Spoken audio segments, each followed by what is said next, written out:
건축구조기술사 132회 2교시 5번 문제를 풀어보겠습니다.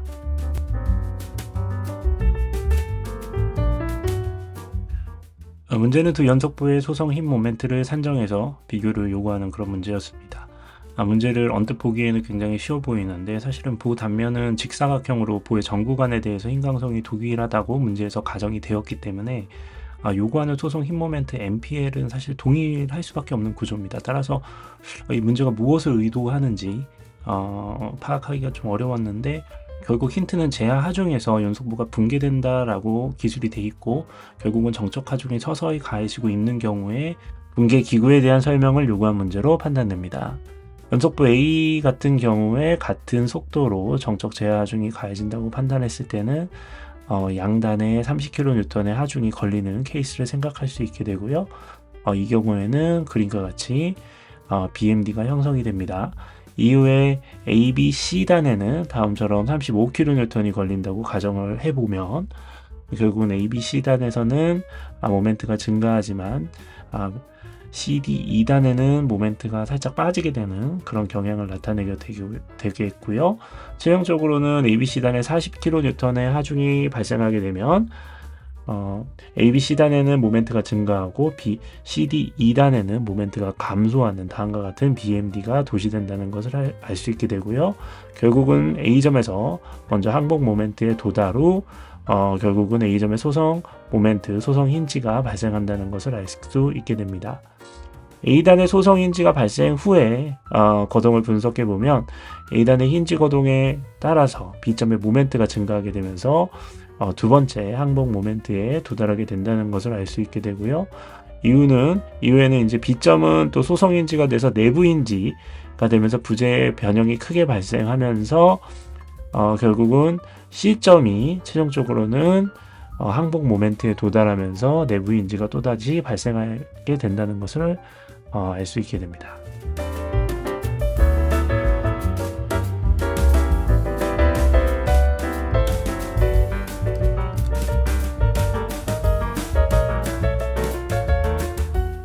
ABC단 중앙부 B점에서 소성인지가 발생하기 때문에 이 내부인지 발생에 따른 결국은 붕괴 거동을 살펴보게 되면 C점에서 이후에 큰 모멘트가 발생하면서 부재는 부분 붕괴 보기구가 발생하면서 연속부 A는 파셜 콜랩스 상태가 되면서 붕괴가 된다는 것을 알 수 있게 되고요.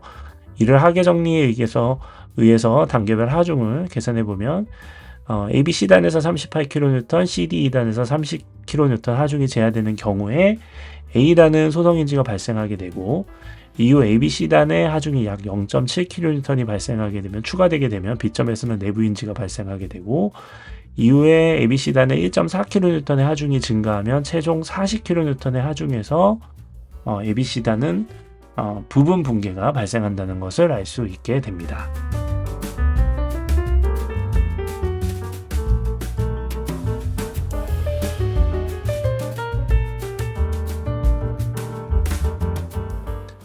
한편 유일성 정리에 따르면 하계 정리와 상계 정리를 만족하는 해는 결국 단 하나만 존재하게 됩니다. 따라서 앞서 붕괴기구의 대변형을 이용하여 가상일의 정리를 적용해서 상계 정리를 적용하게 되면 최종적으로 앞서 구한 하계 정리와 상계 정리의 해가 동일한지 확인할 수 있게 됩니다.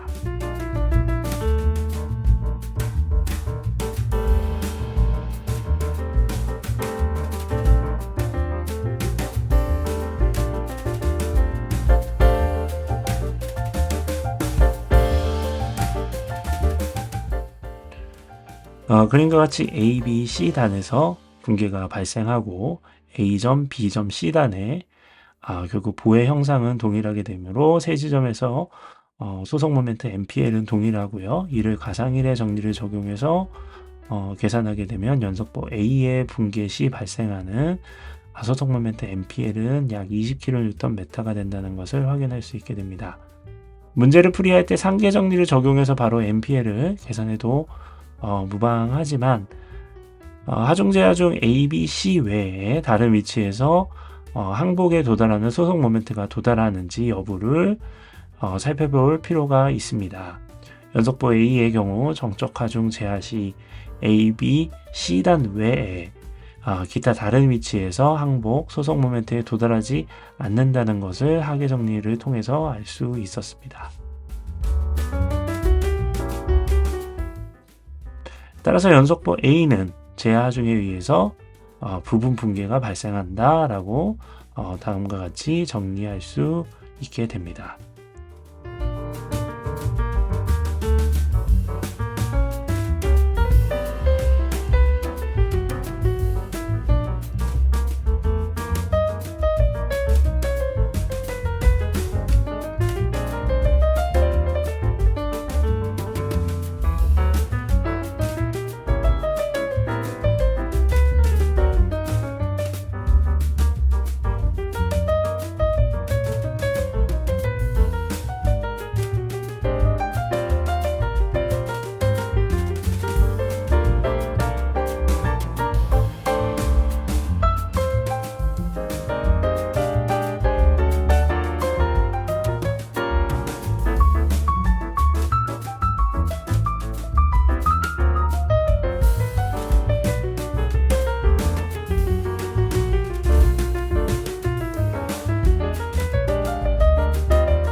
연속법 B에 대해서는 연속법 A의 부분 붕괴를 가정해서 먼저 붕괴기구 발생 시 MPL을 먼저 계산을 해봅니다. A단은 힌지이기 때문에 B와 C의 내부 힌지가 발생해서 부분 붕괴가 발생한다고 가정을 하고 상계 정리를 적용해보면 해당 붕괴기구 시 MPL은 약 26.7kNm가 됩니다. 하지만 동일한 단면의 소속 모멘트는 20kNm 이상이 되지 못하죠. 따라서 이를 고려하면 가정한 부분 붕괴는 발생하지 않는다라는 것을 알 수 있게 됩니다. 따라서 20kN이 발생하는 제하 하중을 역으로 한번 계산을 해볼 수가 있겠는데요. 이렇게 계산을 해보게 되면 부재의 소속 모멘트가 발생하는 하중은 30kN이 돼야 된다는 것을 알 수 있게 됩니다.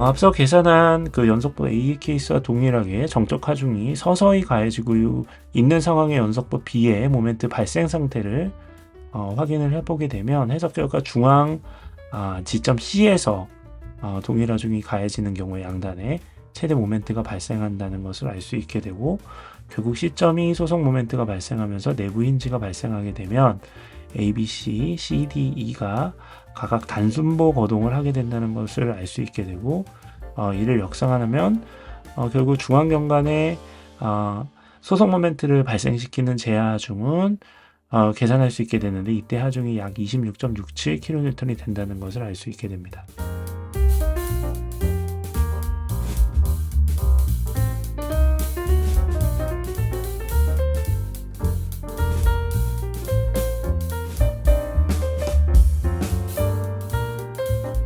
시점에서 소속인지가 발생 이후에 결국 붕괴까지 이르게 하는 하중 값을 구하게 되면 추가분 델타를 가해졌을 때 결국은 단순보화된 각 경관의 중앙부에서 소속인지가 발생하게 된다는 것을 알 수 있게 되고요. 이전 제하 하중이 26.67이었기 때문에 이때 중앙경관에 이미 16.67kNm의 하중이 모멘트가 발생하게 되고, 소속 모멘트 20kNm에 도달하기 위한 추가 하중이 약 3.33kN이 된다는 것을 쉽게 계산할 수 있게 되고요. 기존 하중 26.67 더하기 3.33kN이 증가하게 되므로 30kN이 되는 시점에서 단순보화된 경관 내부에서 소속인지가 발생하게 되고, 이때 소속인지에 발생하는 소속 모멘트는 20kNm가 된다는 것을 알 수 있게 되고요. 따라서 정적 하중 제하에 따라서 연속보 B는 앞서 연속보 A가 부분 붕괴였지만 전체 붕괴가 발생하면서 붕괴된다는 것을 알 수 있게 됩니다.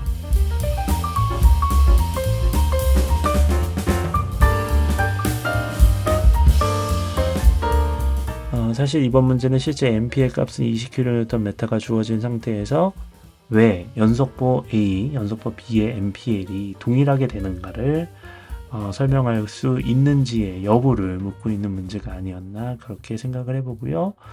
그런 출제 의도를 생각해 볼 때 또 붕괴기구에 따른 거동을 또 설명할 수 있어야 되는데요. 연속보 A는 부분 붕괴, 연속보 B는 전체 붕괴가 발생한다는 점을 설명할 수 있는지 또 이해하고 있는지를 묻고 있지 않았나 생각을 해봅니다.